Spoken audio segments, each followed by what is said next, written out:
The Department of Agriculture in Thailand has had to check and go through a quality standards test. 3 months in a year, they go through each farm, the farms that are enrolled in this program, and at the end of the 3rd month, they have a accreditation. That accreditation for good agricultural practices is good for 1 year, and then they go through the same process 3 months before the end of the year. We don't have to go very far. Here in the Philippines, here in Nueva Ecija, I was with Dan Songko a month and a half ago in San Jose City. 2008, the Kalasag cooperative was put together, farming cooperative. They have 3 products, rice, corn, and onions every year. Jollibee Foundation came up with a supply agreement committing to buy 60% of their produce in 2008. In their first year, they produced 60 tons. Last March, they produced 245 tons of onions.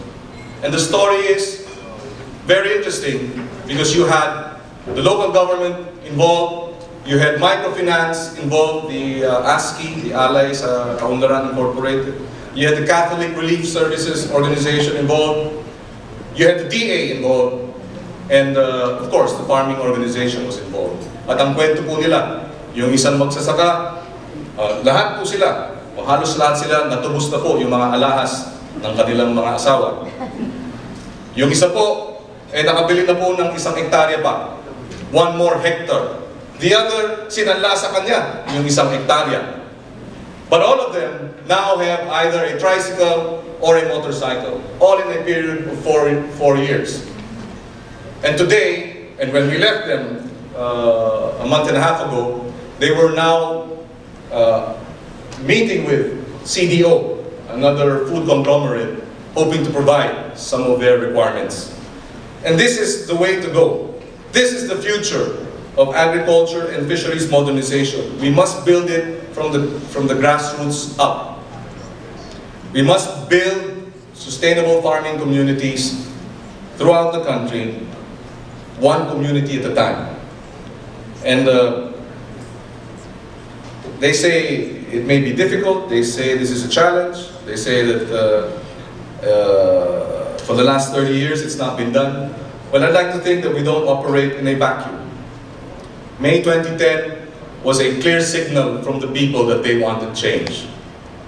After electing the president into office, I know many of our citizens are convinced that electing him is not the end.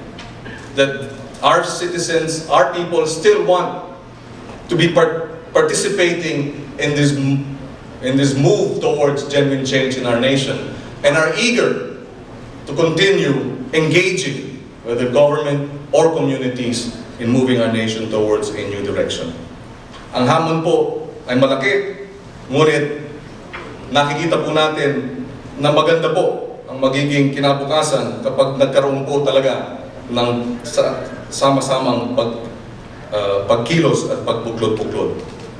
There is a saying that goes, if we want to secure our food, we must secure our farmers.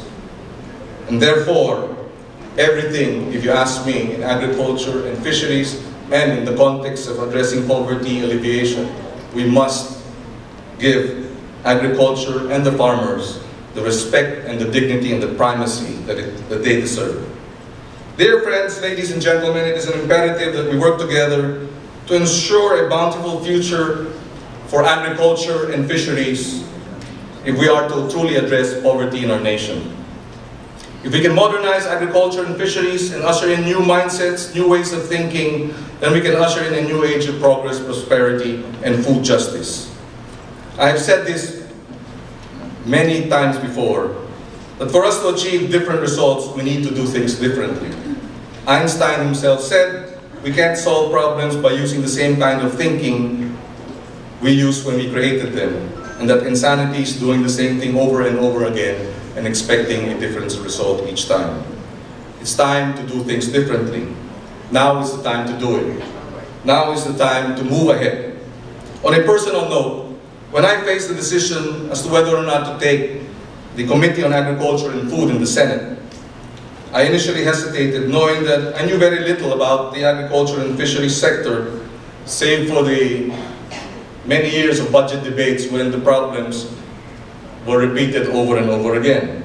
Yet my nearly 10 years in the Senate has taught me that poverty and backwardness will not go away unless we address agriculture and fisheries modernization. Unless we resolve the decades-old problems facing agriculture and fisheries in the rural areas. Hence, I told myself, if I had to walk the talk, I had to move away from my own comfort zone in order to make a difference. I had to risk, I had to dare. I had to have the courage to do things differently and see change through. And it was Gandhi who said, we must be the change we seek to see. And so my own personal journey to help secure our farmers and fisherfolk from poverty and hardship began. Many of you in PEF have likewise had your own journeys, your own struggles and victories in helping uplift our people. As you enter another decade of service to the Filipino people, let us continue to collaborate and create innovative, high-impact social solutions that will make life better for all of us. We will ask and we invite PEF to participate in this Sagip Saka project of the DA and the Coca Fund. Finally, in the last 10 years, happened so fast for PEF. That's the one side of the coin. The other side of the coin, and I'm told, is that the next 10 years will be even faster. We don't have the luxury of time. We don't have the luxury of dilly-dallying. Government and the private sector must come together. We must unite, we must deliver, we must triumph. Our children deserve nothing less but a progressive and developed Philippines in 15 to 20 years' time. And we can do it. Magandang gabi po sa kanilang lahat at maraming salamat.